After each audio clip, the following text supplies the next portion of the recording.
અમદાવાદમાં કિસાન અધિકાર યાત્રા 2ના લઈને કોંગ્રેસ ખેડૂત નેતાઓ લાલજી દેસાઈ અને પાલ આંબલિયાએ સંયુક્ત પત્રકાર પરિષદ યોજી સરકાર સામે ગંભીર આક્ષેપો કર્યા છે।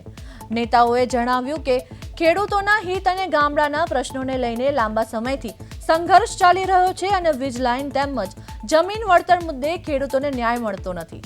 26 જૂનથી કચ્છના વ્રજવાણીથી દ્વારકા સુધી અંદાજે 400 કિમીના પગપાળા યાત્રા શરૂ થશે, જ્યારે સુરેન્દ્રનગરથી બીજી યાત્રા પણ દ્વારકા તરફ રવાના થશે।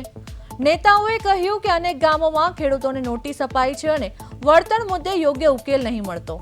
આ મુદ્દે ગાંધીનગર સુધી રેલી યોજાઈ ચૂકી છે અને હવે આંદોલન વધુ તેજ બનાવાશે। દ્વારકાધીશને પણ રજૂઆત કરવાની જાહેરાત કરવામાં આવી છે અને ન્યાય ન મળે ત્યાં સુધી યાત્રા ચાલુ રહેશે।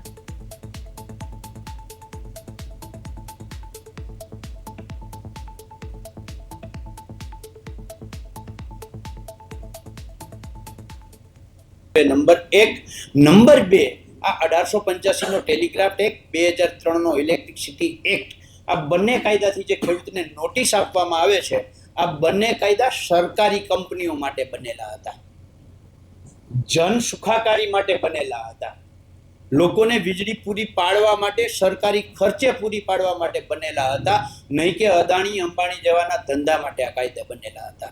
અત્યારે એ જે સરકારી વીજ લાઈનો માટે જે કાયદા બન્યા હતા એ જ કાયદાનો ઉપયોગ ધંધા માટે થઈ અને કરવામાં આવે છે કે સરકારનું આ બાબતે ધ્યાન દોરી।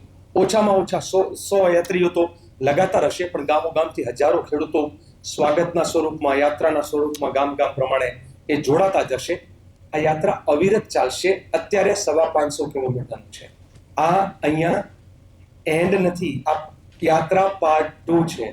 જ્યાં સુધી ગુજરાતના ખેડૂતોને એને ન્યાય નહીં મળે ત્યાં સુધી કિસાન કોંગ્રેસનો એક કાર્યકર્તા અને કોંગ્રેસનો એક અમારો કાર્યકર્તા જે છે એ જંપીને નહીં બેસે। ખેડૂતોની